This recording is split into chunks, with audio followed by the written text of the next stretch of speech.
부활절 두 번째 주일 하나님께서 우리에게 주신 성경 본문 말씀은 요한복음 21장 5절에서 7절까지의 말씀입니다. 제가 이 말씀을 봉독할 때 이 시간 살아계신 우리 하나님의 귀한 음성을 직접 들으실 수 있기를 소망합니다. 예수께서 이르시되 얘들아 너희에게 고기가 있느냐 대답하되 없나이다. 이르시되 그물을 배 오른편에 던지라 그리하면 잡으리라 하시니 이에 던졌더니 물고기가 많아 그물을 들 수 없더라. 예수께서 사랑하시는 그 제자가 베드로에게 이르되 주님이시라 하니 시몬 베드로가 벗고 있다가 주님이라 하는 말을 듣고 겉옷을 두른 후에 바다로 뛰어내리더라. 아멘. 이 본문 말씀을 가지고 주님이시라 라는 제목으로 피차 은혜를 나누고자 합니다. 사랑하는 성도 여러분, 오늘은 부활절 두 번째 주일입니다. 우리 안에, 우리 마음 안에 주님이시라라는 음성이 들려지는 시간일 수 있기를 소망합니다. 주님이시라라는 음성이 우리 안에 들려질 때 나의 반응 어떻게 드러날까요? 그 모습을 한번 생각해 보고자 합니다. 갈릴리 바닷가에서 부활하신 예수님께서 세 번째로 제자들을 만나는 본문을 통하여서 지금 이 제자들의 심리 상태와 부활하셔서 제자들을 만나시겠다고 약속한 그 장소가 왜 갈릴리였을까 하는 부분을 생각하면서 피차 은혜를 나누고자 합니다. 사랑하는 성도 여러분, 마태복음 26장 31절 32절 말씀을 보면 예수님께서 말씀하십니다. 오늘 밤에 너희가 나를 버리리라. 기록된 바 내가 목자를 치리니 양떼가 흩어지리라. 이 스가랴 13장 7절의 말씀을 하시는 거죠. 그리고 그러나 내가 다시 살아난 후에 갈릴리로 가서 너희를 만나리라 라는 약속의 말씀을 주셨다는 것입니다.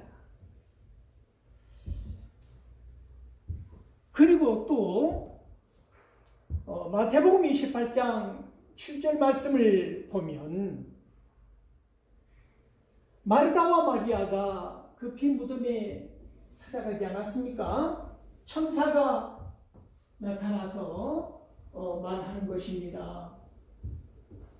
너희는 달려가서 제자들에게 예수님이 살아나셨다는 것을 말하라 하는 것입니다. 너희보다 먼저 그가 갈릴리로 가서 너희는 그를 배우리라. 이걸 전하라는 말씀을 듣는 것이지요. 사랑하는 성도 여러분, 이토록 갈릴리는 예수님과 제자들에게 있어서 어떤 견고하게 묶여지는 끈과 같은 역할을 하는 장소라고 하는 것입니다.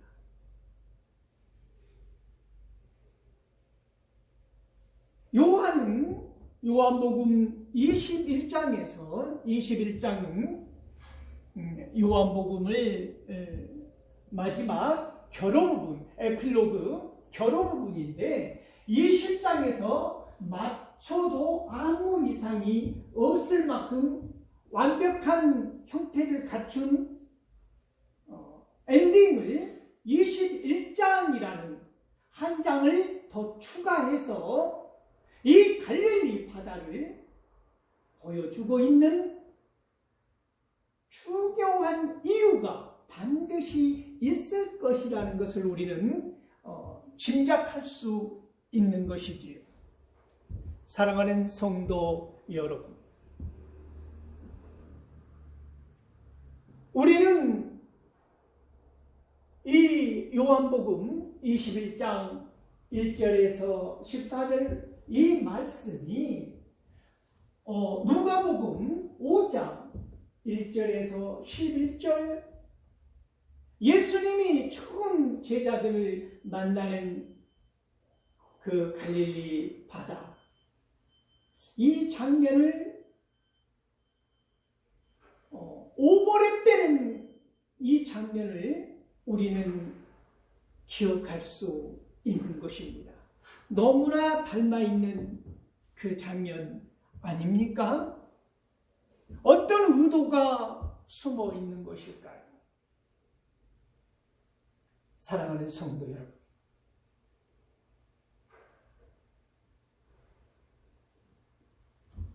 이 고기잡이의 잔뼈가 굵은 어부들이 밤새도록 고기를 잡았으나 빈 그물로 돌아와 그물을 손질하고 있을 때 예수님께서 말씀을 마치시고 우리에게 말씀을 마치시고 빈 배 2개가 있는데 한 배에 오르시지 않았습니까? 그 배가 어떤 배입니까?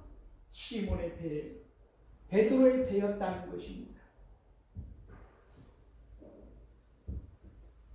이 베드로에게 밤새도록 그물질을 했으나 빈배로 돌아온 베드로에게 예수님이 말씀하시는 것입니다.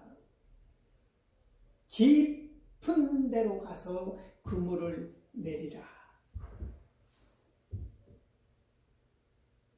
베드로의 대답이 무엇이었습니까? 우리가 밤새도록 고기를 잡았으나 빈 그물로 돌아왔는데 말씀에 의지하여 내가 그물을 내리리라. 이 말씀에 의지하여 그물을 내린다고 하는 이 순종의 자세가 왜 중요하냐면 사랑하는 성도 여러분, 이 베드로는 전문 어부였단 말이지요. 그 시간으로 보나 때로 보나 물고기는 깊은 곳에 있을 곳이 아니라 어디에 있다는 것입니까? 얕은 곳에 모여 있을 시간이라는 것입니다. 그런데 반대로 주님은 깊은 곳으로 가라는 것이지요. 거기에서 그물을 내리라는 것입니다. 내가 전문가라고 하는 나름의 노하우가 있다고 하는 사람들이 고집을 꺾을 수 밖에 없다고 하는 상황은 무엇을 의미하는 것입니까? 절박함도 있을 것이고 어떤 그 힘에 압도당하는 것도 있을 것이고 본인도 모르는 사이에 순종하게 되는 어떤 힘을 느끼게 되는 경우도 있을 것입니다. 베드로는 자기의 모든 경험과 지식과 상식과 고집을 다 내려놓고 말씀에 의지하여 내가 깊은 곳으로 가서 그물을 내리겠다 말하는 것입니다. 그런데 결과가 어떻습니까?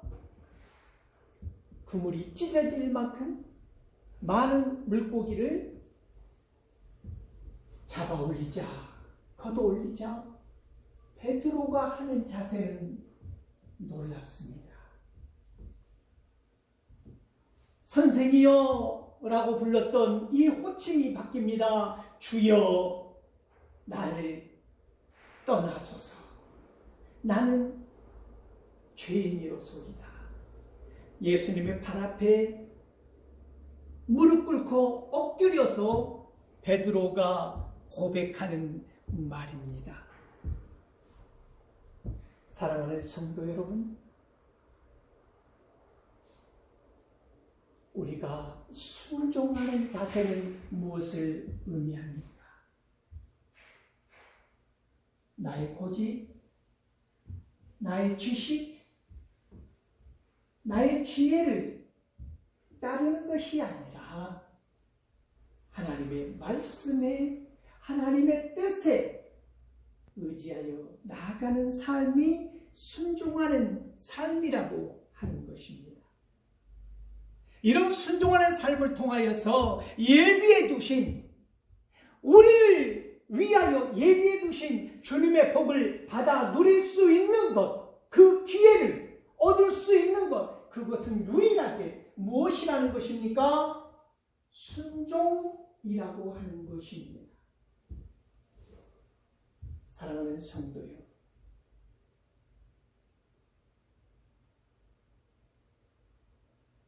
야고보서 1장 22절 말씀합니다. 도를 행하는 자가 되라. 듣기만 하고 속이는 자가 되지 말라. 자신을 속이는 자가 되지 말라 하는 것입니다. 행함이 있어야 한다고 하는 것이지. 베드로는 오부라는 능력에 의해서 밤새도록 그물을 내렸으나 빈 그물이었던 그 시간에 한마디 말씀에 의지하여 그물이 찢어질 만큼의 고기를 잡은 베드로는 직감적으로 알았던 것입니다. 하나님의 거룩함을 본 것이지요. 물속에 고기를 볼 수 있는 분이 내 속의 죄악을 보지 못하겠는가, 이것을 깨달아 버린 것입니다. 사랑하는 성도 여러분, 청길 물속의 고기를 보았던 주님, 그 베드로 한 개인의 마음을 보지 못하겠느냐는 것이지.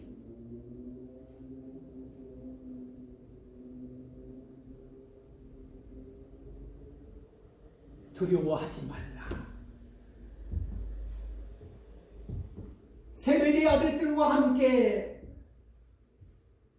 놀라워하는 그 상황 속에서 이 성경 본문은 베드로와 야고보, 요한은 동업을 하였다고 우리는 알고 있지 않습니까? 주님은 베드로에게 너는 사람을 낚는 어부가 되게 하리라고, 사람을 취하는, 물고기를 낚아서 죽음을 주는 것이 아니라 사람을 취하는 생명을 주는 어부가 되게 하겠다는 약속의 말씀을 베드로에게 하는데, 그들은 육지로 배를 대며 어떻게 하는 것입니까? 그들 모두가 모든 것을 버려두고 주님을 따르는 역사가 일어나지 않습니까? 진정한 동업이 무엇입니까? 사랑하는 성도 여러분, 이 세상에서 가장 아름다운 동업은 무엇입니까? 베드로와 야고보, 요한은 이 세상에 오브로서의 동업을 이어가는데, 주님과 함께 동역하는, 사람을 살리고 세우는 그 놀라운 사명의 동역자가 되었다 하는 것입니다. 이보다 더 아름다운 동역이 어디 있습니까? 하나님의 영광을 위하여,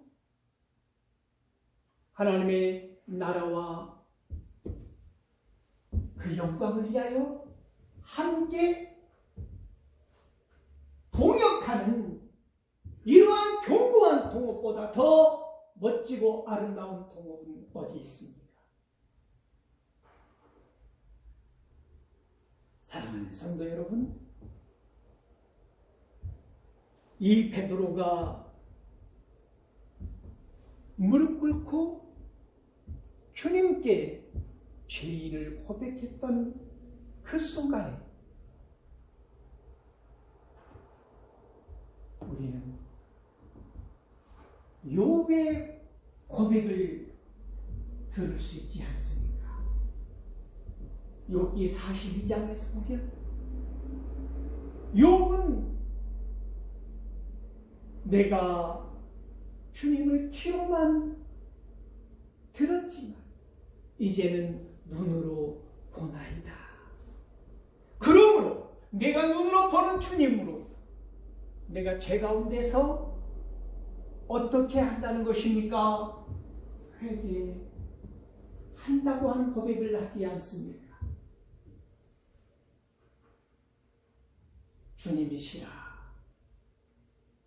주님을 보게 되면, 거룩한 하나님을 우리가 보게 되면, 코람되어 내가 하나님 앞에 산다고 하는 이 자각이 진실로 우리 안에 울림이 있다면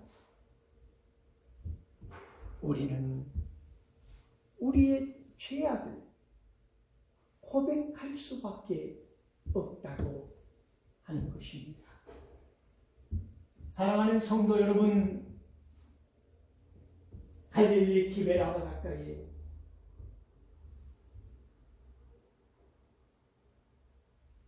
이 베드로와 일행들이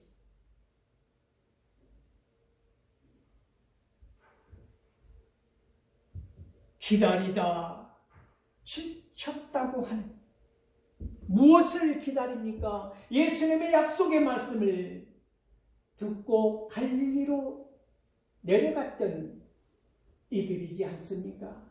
우리는 얼핏 이들이 실패하여 도망치듯 갈릴리로 숨어 들어갔다고 생각하는데 아니라는 것을 우리는 어디에서 증명할 수 있냐면 이들이 주님이시라 그 음성을 들었을 때 보이는 반응에 대해서 확신을 가질 수 있다는 것입니다. 그들은 갈릴리로 도망간 것이 아니라 약속의 말씀을 붙잡고 기다리고 있었던 것입니다. 예수님이 다시 만나 주시기를. 어디에서요? 갈릴리에서. 내가 주님을 처음 만나던 그 바닷가 갈릴리에서 모든 것을 버려두고, 배도 버리고 그물도 버리고 모든 추억도 버리고 오직 주님만을 따랐던 그곳 갈릴리에서 다시 우리 주님을 만난다고 하는 거룩한 부담과 설레임을 가지고 무거운 마음을 가지고 기다리다 지친 베드로 입에서 시름처럼 터져나오는 한마디는 무엇이었습니까? 나는 고기 잡으러 간다. 나는 고기 잡으러 간다. 얼마나 쓸쓸하고 아픈 말입니까? 이제는 내가 너를 고기를 잡는 어부에서 사람을 취하는 어부, 사람을 낚는 어부로 만들겠다고 하는 하나님의, 우리 주님의 놀라운 선포가 내 안에 선명하게 각인되어 있는데 다시 나는 고기를 잡으러 가노라.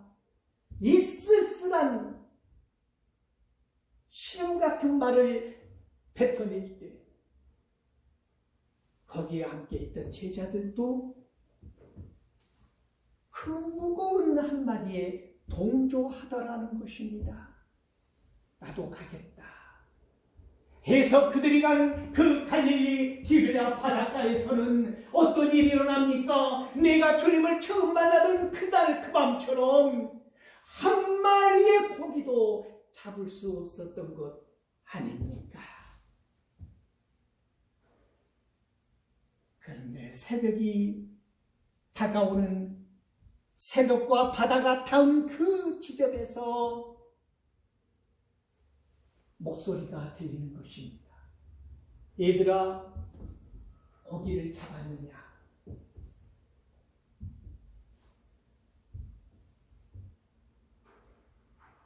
빈배였던 그들에게 그물을 배 오른쪽에 내리라는 음성이 들리는 것입니다. 그러자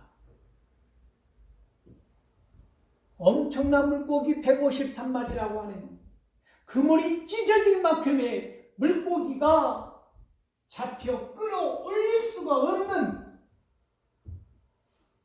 그런 장면이 연출이 되자 사랑하는 성도 여러분, 주님인지 알아보는 사람이 있고 물속으로 가장 먼저 뛰어드는 사람이 있더라는 것입니다. 처음 주님을 만난 그 바닷가에서 주님을 생각하는 사람처럼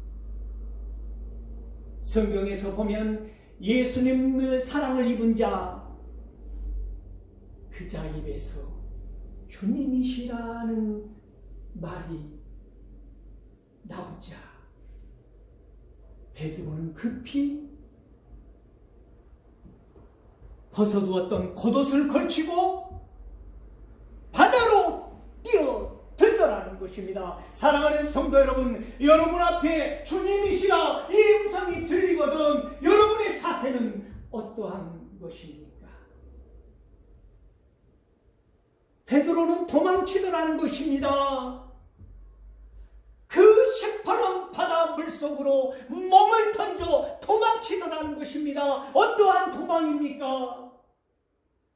주님을 배반했다고 하는 그 죄책감, 그 무거운 철장 같은 자기를 올가맨 부담과 죄스러움과 나약한 믿음에 대한 스스로의 질책과 원망이라는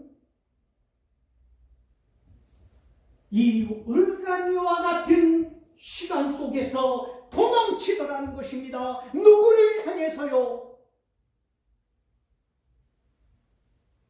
해변에 서 있는 예수 그리스도를 향하여 그동안 올가매고 있던 올가미와 같은 시간들을 탈출하고 벗어버리고 그 감옥 같은 부담 속에서 도망을 치더라는 것입니다. 주님을 배반했던 그 아픈 시간으로부터 자유를 찾아서 도망을 하는데 누구를 향해서 나아가는 것입니까? 주님을 향하여 헤엄쳐 나가는 이 베드로를 예수님께서는 보고 있는 것입니다. 주님이시라 이 한마디에 주님이시라 내 안에서 주님이신 것을 인식하였을 때 우리의 자세는 무엇입니까? 주님으로부터 멀리 도망치는 것입니까? 주님을 향하여 나아가는 것입니까? 사랑하는 성도 여러분, 우리는 베드로가 예수님께서 예수님께서 네가 나를 사랑하느냐 3번씩 물어보는 것은 예수님이 알고 싶어서 물어본 것이 아니라는 것입니다. 예수님은 이미 알고 계셨습니다. 베드로가 얼마나 예수님을 사랑하는지. 물속에 물고기가 어디에 있는 것을 아시는 하나님께서 왜 그것을 모르셨겠습니까? 우리 주님은 아셨다는 것입니다. 그러나 베드로에게 3번씩이나 네가 나를 사랑하느냐 물었던 이 물음은 네가 나를 배반하지 않느냐 3번 나를 모른다 하지 않았느냐를 자각시키려고 하는 것이 아니라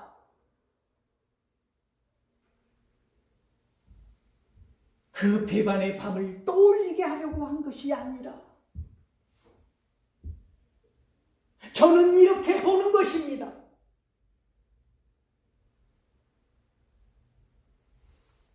예수님께서 베드로 스스로에게 그 스스로를 올가매고 있는 그 죄책감으로부터 네가 선포하는 그 순간에 너를 놓아주어라, 너를 풀어버려라, 나를 사랑한다고 하는 그 고백이면 되었다.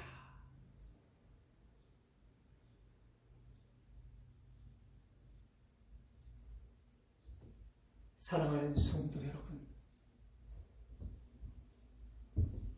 우리는 그 티베라 바닷가에 그 새벽에 주님께서 숯불을 피워놓고 떡과 생선을 준비해놓고 제자들을 기다리는 이 모습을 우리는 기억합니다. 숯불이 중요한 것이 아니고 떡이 중요한 것이 아니고 생선이 지글지글 불에 끓고 있는 것이 중요한 것이 아니고 예수 그리스도가 거기에 주님이시다, 주님이시다, 주님이 거기에 계셨다고 하는 사실이 중요한 것입니다. 사랑하는 성도 여러분, 우리의 게네사렛 호숫가에, 우리의 티베라에, 우리의 갈릴리에, 사랑하는 성도 여러분, 주님께서 우리와 함께 계신다고 하는 사실을 기억하실 수 있기를 소망합니다. 주님이 나와 함께 하지 않으신다면 내가 아무리 능력이 뛰어나도 출중하여도 전문 지식이 어마어마하게 스펙이 대단하여도 우리는 아무것도 아니라는 사실을 기억하실 수 있기를 소망합니다. 사랑하는 성도 여러분,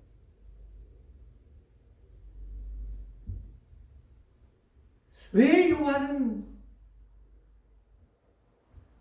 이 에필로그 요한복음 21장 마지막 장에 7명의 제자들을 등장시켰을까요? 베드로와 디두모라고 하는 도마와 세베데의 아들 두 아들 야고보와 요한을 말하는 것이지 않습니까? 그리고 이름을 밝히지 않은 두 제자 해서 7명을 등장시키고 있는데, 요한은 왜 예수님의 제자들 중에 이 완전수 7이라고 하는 7명이라고 하는 땅의 수 4에다 하늘의 수 3 해서 하늘과 땅이 만나는 7이라는 이 완전수를 7명의 제자를 등장시켰을까요? 요한계시록 1장 11절에 보면 요한에게 하나님이 말씀하시는 것입니다. 너는 네가 본 것을, 네가 들은 것을 두루마리에 기록하여서 에베소, 서머나, 버가모, 두아디라, 사데, 빌라델비아, 라오디게아, 이 7 교회에 전하라 하는 것입니다. 7 교회. 사랑하는 성도 여러분, 이제 주님은 교회를 통하여서, 이 7교회를 통하여서 복음의 씨앗이, 하나님의 지경이 넓혀지게 하실 것입니다.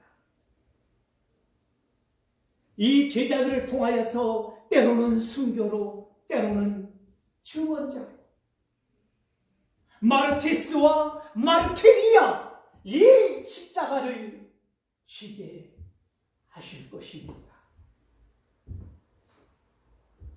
교회의 시대를 열고 교회를 통하여서 주님이 선포되게 하실 것입니다. 그러므로 주님이시라 이 음성이 들리거든. 교회여 일어나라, 성도여 일어나라, 주님이시라. 여러분, 주님을 볼 수 있는 영안이 열려있기를 소망합니다. 그 주님을 만나기 위하여 나의 모든 죄악을 끊어버리고 시퍼런 바닷물 속을 향하여 헤엄치며 주님께로 나갔던 베드로처럼 우리 안에 주님이시라, 주님이시라 이 음성이 들리거든. 사랑하는 성도 여러분, 교회여 일어나라,